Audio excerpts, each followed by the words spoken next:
Demek funksiyanın limiti anlayışı. Funksiyanın limiti nedir? Funksiyanın limiti anlayışı. Aslında x mesela 5'e yakınlaşır. Deyək ki, limit, bunu hesablamalıyım. X yakınlaşır 5'e. X kvadrat plus 3. Burada problem yoktur. X yerine 5 yazıp hesablayıram. Amma bəzən problem olur. Ümumiyyətlə, limit sözünün mənası sərhəddir. Yəni, sərhəddə yaxınlaşmaq deməkdir. Bəzən o sərhəddi yaxşıdır, yerini qoru alır. Amma bəzən o sərhəddə problem var. Məsələn, limit x 3'e yaxınlaşır. 5 bölü x çıxar 3. Amma məxrəcdə 3 yazanmır. Bax, fikir versin. Problem yaşayır. Ne edik? Kısacası belədir. Y bərabər fx nöqtəsinin, əgər x0 nöqtəsindəki var limiti varsa, bu şərt ödənirsə, bu limit varsa, onda deyirlər ki, funksiyanın a ədədi bu funksiyanın limitidir. İndi gör nə deyir burada tərəfdə? İxtiyarı for ever epsilon 0.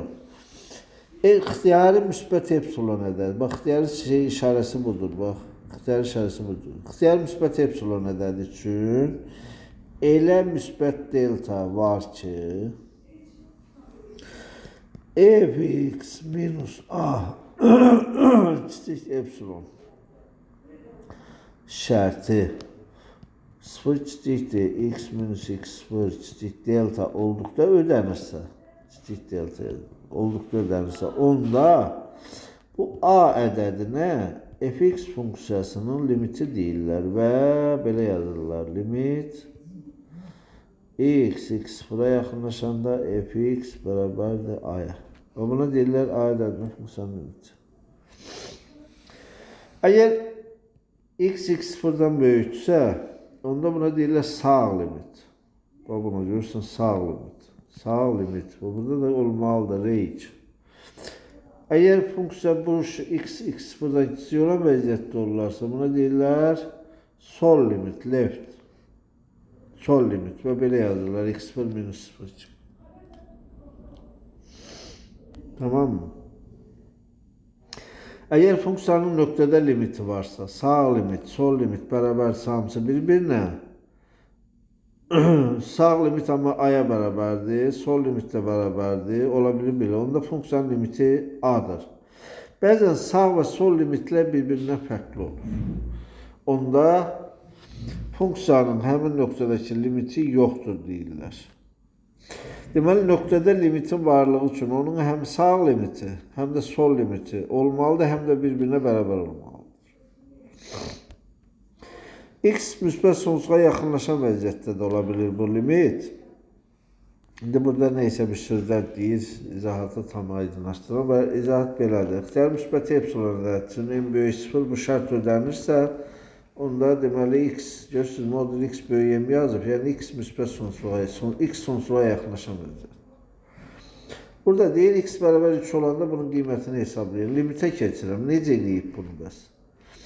Baxın burada, vurqlarını ayırarım. Yuxarının vurqları x çıxaq 3, bir də vuraq x plus 1'dir də. Burada da x çıxaq 3. X çıxaq 3'lər ixtisar gedəndən sonra x'in yerinə də burada 3 yazanda 3 plus 1 4 eləyib. Görsən alın.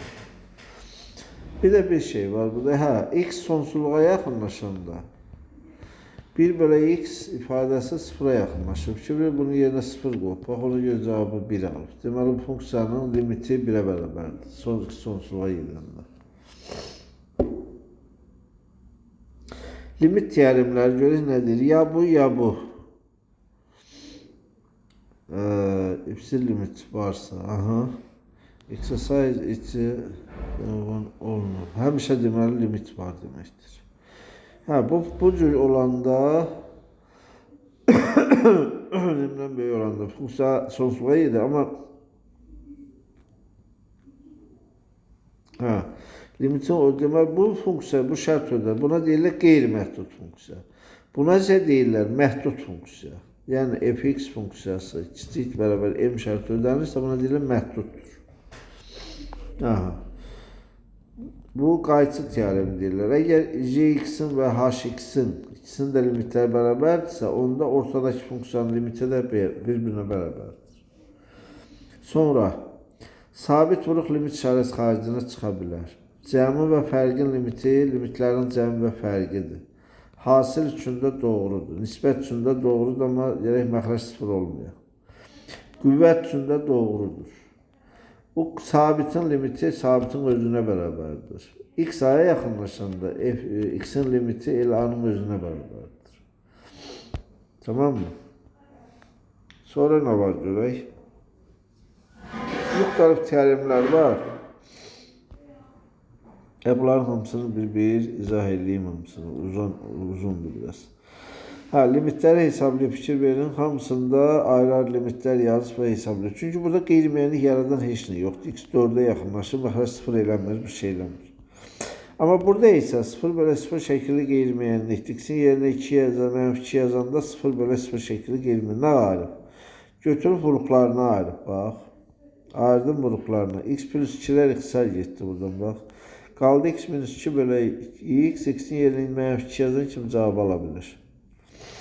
Sonsuzluq böyle sonsuzluq tiplidirsə, əgər onda sürət məxrəci en yüksək qüvvətə bölür. En yüksək qüvvət nədir? X'in kvadratıdır. Bax, fikir ver. Bölürəm bunu.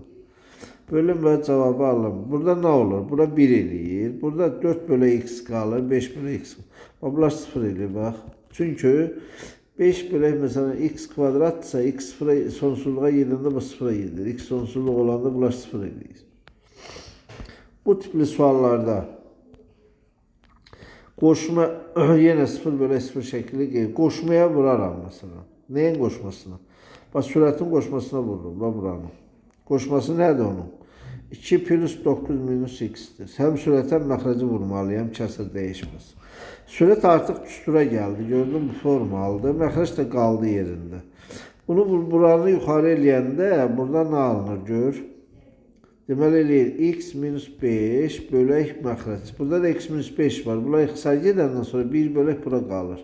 İndi x'in yerine 5 yazan kimi burada 1 bölək 2 üstə gələk. Bura 5 yazanda kökdə 4 eləyir. Düzdür. Buradan da 2 çıxır, o cavab 4'te 1 alır. Böyle. Bu limitlər exercise göstərir. 10'dur. Burada x 3'e yaxınlaşır. Məxrəc 0 eləyir, sonsuzluq verir. X sonsuzluğa yaxınlaşır. Sürətin qüvvəti məxrəcin qüvvətindən çoxdur. Onun cavab sonsuzluqdur. Burada x 1'e sağdan yaxınlaşır. Bu tipli suallarda bax, 2 üstündə 1 bölü x minus 1. Gəl necə sağdan yaxınlaşıram. X 1'e sağdan yaxınlaşır. O demək ki, mən x'in yerini götürüb yazaram. 1 tam 0 0 mesela 1. Görün böyüyəcək mi? Nə baş verəcək? Bax, burada yerinə yazıram. 2 üstündə gör nə eləyir bu. 1 bölək. Buradan çıxanda biri 0 tam 0 0 1 eləyir. Bu da eləyir 2 üstündə neçə? Məsələn 10.000. 2 üstü 10.000 nə deməkdir? Sonsuz böyüyür də bu. Elə deyil.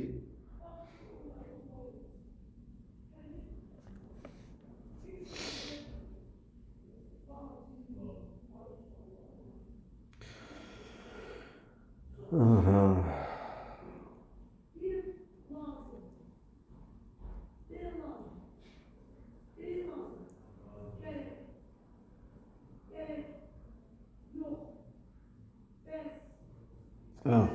Bunun cevabı bunu düz yazmayıb.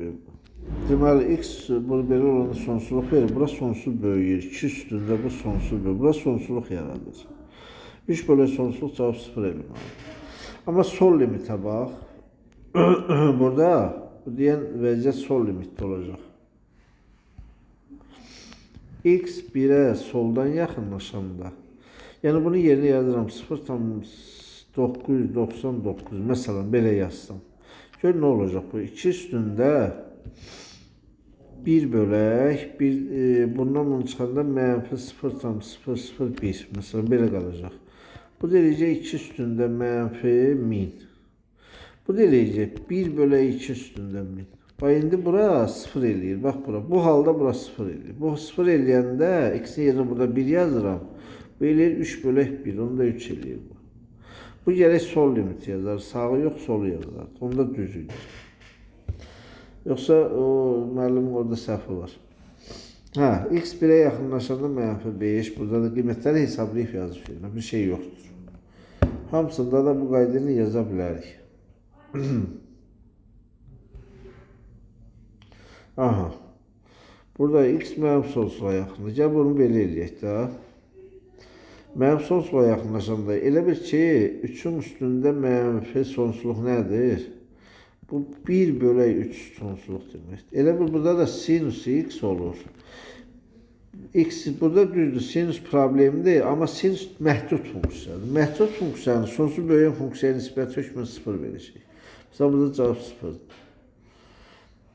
Belə limitləri də etməlib hesablamaq lazımdır. Hamısı bir həll olunmalıdır bu sualların. Yaxşı suallar bunlar hamısı. Burada artıq şey verir. Aha, cevapları da verip hamısına. Tamam.